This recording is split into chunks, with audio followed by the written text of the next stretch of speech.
Le premier outil que je vais partager avec vous, c'est la responsabilité. J'aimerais vous demander, pour vous, qu'est-ce que la responsabilité? La responsabilité, c'est tout simplement la capacité à répondre. C'est la capacité à avoir la réaction en adéquation avec ce que l'on veut comme résultat.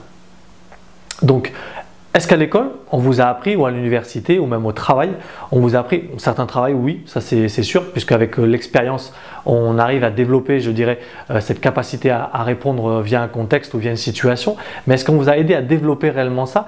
Et est-ce qu'en plus, dans votre vie de tous les jours, dans le contexte familial ou professionnel, pour que réellement cela fasse du bien à votre intérieur, à votre personne, en tant qu'être humain et non pas en tant que professionnel ou en tant que père ou mari, est-ce qu'on vous a vraiment appris à réagir par rapport à ça?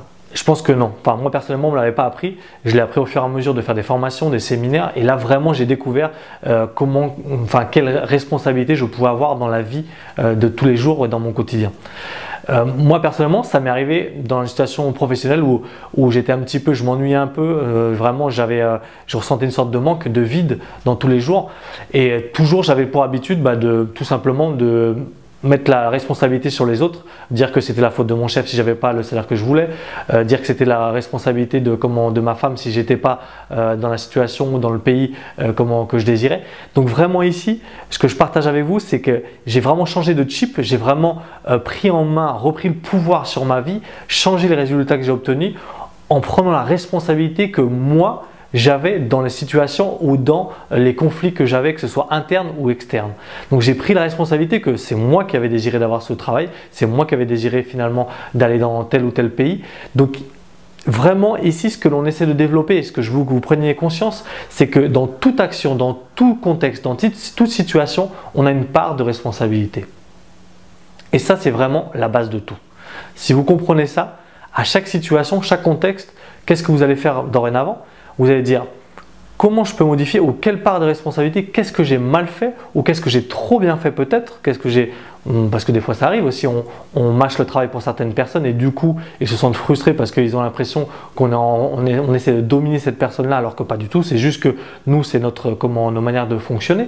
Donc quelle part de responsabilité j'ai dans tel ou tel conflit à l'heure actuelle ou tel résultat que je n'ai pas. Donc ça c'est vraiment très important. Un petit exemple aussi qui est très très bon, c'est lorsque l'on voit un enfant. Généralement les parents, quand un enfant qui est au parc en train de se balader, eh bien l'enfant se cogne ou tombe et il a pour réflexe, le parent, de culpabiliser à un objet, à la table, à l'arbre, à ce qu'il trouve devant lui pour essayer de retirer la souffrance de son enfant en responsabilisant une autre partie. Mais là qu'est-ce qu'on fait en fait? Eh bien, on est en train de gonfler, on est en train de générer une victimisation pour son enfant. Puisque à chaque fois qu'il lui passera quelque chose dans sa vie, eh bien, il va prendre ou essayer de prendre dans son environnement, dans le contexte extérieur, un responsable de la situation. Donc, il ne va jamais assumer aucun de ses actes. Donc, c'est vraiment très important, surtout si vous êtes parent, de prendre ça en considération parce que vous devez transformer, vous devez être capable de donner à votre enfant cette autonomie, cette responsabilité pour qu'il puisse réaliser ce qu'il veut plus tard.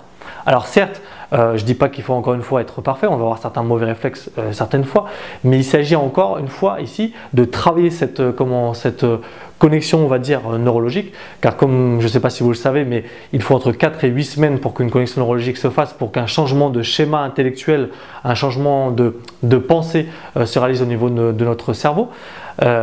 Donc ici, il faut vraiment prendre en considération que tout a un impact, toutes les actions qu'on réalise, tous les mots qu'on utilise, toutes les réflexions que l'on peut faire engendrent une responsabilité que l'on doit prendre si jamais cela engendre une réaction extérieure, que ce soit bonne ou mauvaise.